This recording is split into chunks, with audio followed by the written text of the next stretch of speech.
Smart cut pro 9.2 వర్షన్లో social media మరియు video editing సంబంధిత కొత్త ప్రీసెట్స్ ఇవ్వటం జరిగింది. ఇప్పుడు 4.5 మరియు 9.6 యాక్సెస్ మోడ్ అనగా వర్టికల్ మోడ్లో మీరు ఇప్పుడు ఎడిటింగ్ సులభంగా చేసుకోవచ్చు. అదేవిధంగా మీకు ఇష్టమైన ప్రీసెట్లో ఎడిటింగ్ చేయడానికి కస్టమైజ్ ప్రీసెట్ను కూడా తయారు చేసుకోవచ్చు మరియు అడ్జస్ట్మెంట్ సేవ్లు కూడా చేసుకొని ఎక్స్పోర్టింగ్ కోసం ఉపయోగించుకోవచ్చు. అది ఎలా చేయాలో ఇప్పుడు చూద్దాం. మొదటగా సోషల్ మీడియా ప్లాట్ఫామ్లో 9.16 అనగా వర్టికల్ ఫార్మాట్ను ఎడిటింగ్ ఏ విధంగా చేయాలో తెలుసుకుందాం. సోషల్ మీడియా ఫార్మాట్లో 9.16 వర్టికల్ ఫార్మాట్ ఎడిటింగ్ కోసం వివిధ రకాల ప్రీసెట్స్ ఇవ్వటం జరిగింది. మీకు ఫేస్బుక్ కోసం కావాలి అంటే ఫేస్బుక్ ఆప్షన్లో వర్టికల్ ప్రీసెట్ ఇవ్వటం జరిగింది. అదేవిధంగా మీకు ఇన్స్టాగ్రామ్ కోసం కావాలంటే ఇన్స్టాగ్రామ్లో వర్టికల్ ప్రీసెట్ ఇవ్వటం జరిగింది. మీకు పెంట్రెస్ట్లో కావాలంటే పెంట్రెస్ట్లో కూడా వర్టికల్ ప్రీసెట్ ఇవ్వటం జరిగింది. ఈ విధంగా పలు రకాల వర్టికల్ ప్రీసెట్స్ అందుబాటులో ఉన్నాయి. ఇప్పుడు మీరు ఫేస్బుక్లో వర్టికల్ ప్రీసెట్లో ఎడిట్ చేయాలనుకుంటే మొదటగా ఫేస్బుక్లో వర్టికల్ ప్రీసెట్ సెలెక్ట్ చేసుకొని తర్వాత ప్రాజెక్ట్ యొక్క పేరును టైప్ చేసి ఓకే మీద క్లిక్ చేయండి. మీరు ఓకే మీద క్లిక్ చేయగానే మొబైల్ వర్టికల్ ఎడిటింగ్ చేయడానికి వీలుగా వర్టికల్ సాఫ్ట్వేర్ ఇంటర్ఫేస్ ఈ విధంగా సిద్ధంగా కనిపిస్తుంది. దీంట్లో ప్రాజెక్ట్ లైబ్రరీలోకి వెళ్ళండి. మీకు స్టేటస్ రీల్ కావాలనుకుంటే స్టేటస్ రీల్లోకి వెళ్ళి థంబ్నెయిల్ మోడ్ ఆన్ చేయండి. ఇప్పుడు రీల్స్లో థంబ్నెయిల్స్లో కనిపిస్తాయి. ఇక్కడ బిన్లో రీల్స్ రెఫరెన్స్ వీడియోలతో చూడొచ్చు. ఇక్కడ ఉన్న రీల్స్ని ఆడియోతో పాటు వీడియో రెఫరెన్స్ని చూడాలంటే రీల్ మీద డబుల్ క్లిక్ చేసి చూడవచ్చు. ఈ రీల్ ఎడిట్ చేయడానికి బిన్లో నుండి టైమ్ లైన్ మీదకి డ్రాగ్ అండ్ డ్రాప్ చేస్తాం. డ్రాగ్ అండ్ డ్రాప్ చేయగానే టైమ్ లైన్ మీద ప్రాజెక్టు మల్టీ లేయర్లతో కనిపిస్తుంది. ఓకే, ప్రాజెక్టుకు ముందు గ్యాప్ ఉంటే సెలెక్ట్ చేసి డిలీట్ చేస్తాం. ఆ తర్వాత టైమ్ లైన్ మీద ఉన్న ప్రాజెక్ట్ని సెలెక్ట్ చేసుకొని అన్గ్రూప్ చేస్తాను. అన్గ్రూప్ చేశాక టైమ్ లైన్ మీద ఉన్న మొదటి వీడియో క్లిప్ని సెలెక్ట్ చేసుకొని హైలైట్ ఇన్ బిన్ క్లిక్ చేయగానే బిన్లో ఉన్నటువంటి వీడియో సెలెక్ట్ అయ్యింది. టైమ్ లైన్ మీద ఉన్న వీడియో క్లిప్పు బిన్లో కూడా ఆర్డర్లో కావాలి నాకు. అలా కావాలి అంటే మొదటగా నేను రైట్ క్లిక్ ఇచ్చి బిన్లో మొదటగా రైట్ క్లిక్ ఇచ్చి సార్ట్ బై సెలెక్ట్ చేసి టైమ్ లైన్ టైం అనే ఆప్షన్ని క్లిక్ చేయగానే ఇక్కడ చూడండి బిన్లో ఉన్న వరుసగా వీడియో క్లిప్స్ ఒకటో క్లిప్కి ఇక్కడ టైమ్ లైన్ మీద ఒకటో క్లిప్పు, అదేవిధంగా టైమ్ లైన్ మీద రెండో క్లిప్కి బిన్లో రెండో క్లిప్పు, అలా వరుసగా టైమ్ లైన్లోను బిన్లోను కూడా ఒక ఆర్డర్లో కనిపిస్తాయి. ఈ వీడియో క్లిప్స్ని రీప్లే చేయాలనుకుంటున్నాను. రీప్లే చేయడానికి నేను అసెంబ్లీ మోడ్లోకి వెళ్తాను. కంప్యూటర్ యొక్క హార్డ్ డిస్క్ డ్రైవ్లోకి వెళ్ళాక ఇక్కడ ఉన్న ఫోల్డర్స్లో నా కస్టమర్ యొక్క వీడియోస్తో రీప్లేస్ చేస్తాను. ఇక్కడ బిన్లో ఉన్నటువంటి ఒక వీడియోని సెలెక్ట్ చేసుకున్నాను. నా యొక్క వీడియో క్లిప్ని ఒకటి సెలెక్ట్ చేసుకొని రిలేటెడ్ ఒక వీడియోని సెలెక్ట్ చేసుకున్నాను. తీసుకొచ్చి డ్రాగ్ అండ్ డ్రాప్ చేశాను. రీప్లేస్ చేయగానే ఆర్ అనే ఇండికేషన్ వస్తుంది. ఆర్ అనగా రీప్లేస్ అయిందని అర్థం.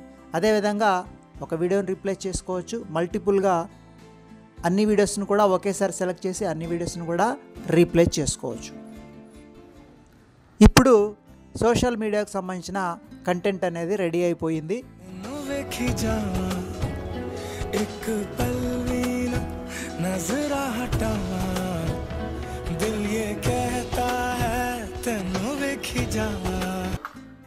రెడీ అయిన ఈ ప్రాజెక్ట్ని ఎక్స్పోర్ట్ పెట్టి కస్టమర్కి వాట్సాప్ ద్వారా సెండ్ చేయాలనుకుంటున్నాను. దానికోసం నేను సింపుల్గా ఏం చేస్తానంటే ఫైల్లోకి వెళ్ళి ఎక్స్పోర్ట్ మీద క్లిక్ చేస్తాను. ఎక్స్పోర్ట్ మీద క్లిక్ చేయగానే ఎక్స్పోర్ట్ డైలాగ్ విజార్డ్ బాక్స్ అనేది స్క్రీన్ పైన వస్తుంది. ఈ ఎక్స్పోర్ట్ విజార్డ్లో మనం ఏదైతే వర్టికల్ ప్రాజెక్ట్ తీసుకున్నామో వర్టికల్ ప్రాజెక్టే ఎక్స్పోర్టింగ్ ప్రీసెట్ అనేది ఇక్కడ చూపించడం జరుగుతుంది. కానీ మీకు ఏదైనా సందేహం ఉంటే ఇక్కడ వర్టికల్ డిఫాల్ట్గా ఇచ్చిన ఎక్స్పోర్టింగ్ విజార్డ్లో మొబైల్కి సంబంధించిన వర్టికల్ ప్రీసెట్ని సెలెక్ట్ చేసుకొని ఎక్స్పోర్టింగ్ చేసుకోవచ్చు.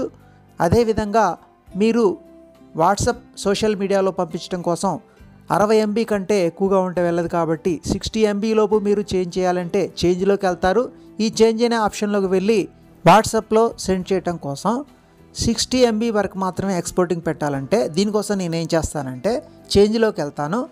ఇక్కడ టార్గెట్ మీద సెలెక్ట్ చేసి 60 MB అని టైప్ చేసి ఓకే చేస్తే 60 MB వరకు మనకి ఎక్స్పోర్టింగ్ వస్తుంది. అప్పుడు వాట్సాప్లో సెండ్ చేయడానికి సోషల్ మీడియాలో సెండ్ చేయడానికి సరిపోతుంది. 60 MB టైప్ చేసి ఇక్కడ నా వీడియో ఫైల్కి మొబైల్ అని పేరు పెట్టి నాకు కావాల్సిన వీడియో ఫైల్ని పాత్ సెలెక్ట్ చేసుకున్నాను. ఒక ఫోల్డర్ని క్రియేట్ చేశాను. ఆ ఫోల్డర్లో నేను ఎక్స్పోర్టింగ్ స్టార్ట్ చేశాను. 60 MBలో మనకి వర్టికల్ వీడియో అనేది ఎక్స్పోర్ట్ అవుతుంది. ఈ ఎక్స్పోర్ట్ అయిన వీడియో ఫైల్ని మనం కస్టమర్కి సోషల్ మీడియాలో డైరెక్ట్ సెండ్ చేయొచ్చు, వాట్సాప్ ద్వారా సెండ్ చేయొచ్చు. అది ఏ రకంగా చేయాలనేది ఇప్పుడు చూద్దాం. దీనికోసం నేను ఏం చేస్తానంటే డైరెక్ట్గా నేను వాట్సాప్లోకి వెళ్తాను. వాట్సాప్లో ఫోటో అండ్ వీడియో ఆప్షన్లోకి వెళ్ళి ఎక్స్పోర్ట్ చేసిన 60 MB వీడియో ఫైల్ని సెలెక్ట్ చేసుకొని ఇంపోర్ట్ చేస్తాను. ఇక్కడ చూడండి, డైరెక్ట్గా మనం ఎక్స్పోర్ట్ చేసిన ఫైల్ థంబ్నెయిల్తో సహా క్లియర్గా మనకి చూపిస్తుంది. క్లయింట్కి పంపించడానికి ఈ వీడియో సిద్ధంగా ఉంది. సెండ్ చేస్తున్నాను. వాట్సాప్ నుంచి సెండ్ అవుతుంది. స్మార్ట్ కట్ ప్రో 9.2 వర్షన్లో మీరు ఎడిటింగ్ చేసుకోవడానికి సొంతంగా కస్టమ్ ప్రీసెట్ని తయారు చేసుకోవడం ఎలా అనే విషయం గురించి చూద్దాం. కస్టమ్ ప్రీసెట్ని తయారు చేసుకోవడం కోసం మొట్టమొదటిగా కస్టమ్ సెట్టింగ్స్లోకి వెళ్తాం. దీంట్లో ఇక్కడ మొదటగా ఎడిటింగ్ ఫార్మాట్ని సెలెక్ట్ చేసుకుంటాము. ఇక్కడ మీకు నచ్చిన ప్రీసెట్ని సెలెక్ట్ చేసుకుంటారు. యూట్యూబ్కి సంబంధించిన ప్రీసెట్ని ఒకదాన్ని సెలెక్ట్ చేసుకున్నాను. 25 ఫ్రేమ్స్ ఇక్కడ ఉంది, కానీ నేను 50 ఫ్రేమ్స్ని సెలెక్ట్ చేసుకొని చేంజ్ చేసుకొని మీకు నచ్చిన విధంగా తయారు చేసుకోవచ్చు. బిట్రేట్లో వేరియబుల్ బిట్రేట్ని మీరు సెలెక్ట్ చేసుకోవచ్చు. అదేవిధంగా ఈ ప్రీసెట్ని సేవ్ కూడా చేసుకోవచ్చు. మీరు ఈ ప్రీసెట్ని సేవ్ చేయాలనుకుంటే లెఫ్ట్ వైపున ఉన్న సేవ్ ప్రీసెట్ని సెలెక్ట్ చేయగానే ఒక డైలాగ్ బాక్స్ వస్తుంది. ఈ బాక్స్లో మీ యొక్క ప్రాజెక్టు పేరుని టైప్ చేసి సేవ్ చేసుకోవచ్చు. మై ఎడిటింగ్ ప్రీసెట్ అని టైప్ చేశాను. ఓకే కొట్టి సేవ్ చేశాను. తిరిగి ఈ ప్రాజెక్ట్ని ఉపయోగించుకోవాలనుకున్నప్పుడు కొత్త ప్రాజెక్ట్ని తీసుకొని కస్టమ్ అనే కేటగిరీలోకి వెళ్ళినట్టయితే మనం సేవ్ చేసినటువంటి పేరుతో ఇక్కడ మై ఎడిటింగ్ ప్రీసెట్ అనే ఇక్కడ ప్రాజెక్ట్ అనేది కనిపిస్తుంది. సెలెక్ట్ చేసుకొని ప్రాజెక్ట్ యొక్క పేరు పెట్టుకొని మనం ఎడిటింగ్ కొనసాగించవచ్చు.